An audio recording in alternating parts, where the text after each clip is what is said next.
ఈ పోరాట యాత్రలో అరక్కి వెళ్తే అక్కడ ఒక గిరిజన మహిళ నాకు కనిపించింది. ఏంటమ్మా అంటే నువ్వు ఇది అంటే వాళ్ళకి నన్ను చూడగానే వాళ్ళకి ఏమనిపిస్తుంది, మా ఇంట్లో ఈయన పిలిచి లాగిడితే అని చెప్తే ఉండి వింటాడు అనుకుంటారు, తీసుకెళ్తారు. సరే రామ్మా అంటే ఏంటమ్మా అంటే మాకు నీళ్లు సరిగ్గా రావట్లేదు, చూడు మేము ఎలాంటి నీళ్లు తాగుతావు, నువ్వు రా అని చెప్పి. ఇల్లు ఎక్కడ అంటే అది ఊరు ఎక్కడ అంటే ఇదే అని చెప్పారు. మెయిన్ రోడ్ నుంచి కొంచెం లోపలికి అన్నారు. చూస్తే తీసుకెళ్తే ఎదకమంటే అదే అని చెప్పి ఒక 10 అడుగులు అన్నారు.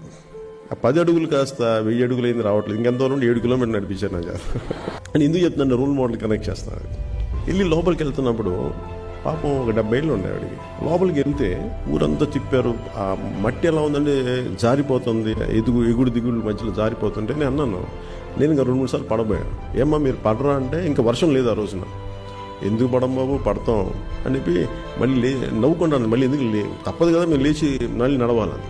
అలా వెళ్ళి చూస్తే ఆ నీళ్లు అక్కడ ట్యాడ్పోల్స్ ఉన్నాయి, చిన్న చిన్న క్రిములు తిరుగుతూ ఉన్నాయి, కనిపిస్తున్నాయి పురుగులు. వాటిని వడకట్టుకొని తాగుతారు. ఇది మన నీళ్ళు అన్నారు. ఇది మనం ఉన్న సమాజం, ఇది అక్కడ దూరంగా లేదు. ఆవిడేం అడిగింది తెలుసు, ఏం లేదు బాబు, కొంచెం నీళ్ళు కావాలి, మాకు మంచి నీళ్ళు ఇప్పించి బాబు, ఇంకేం వద్దు.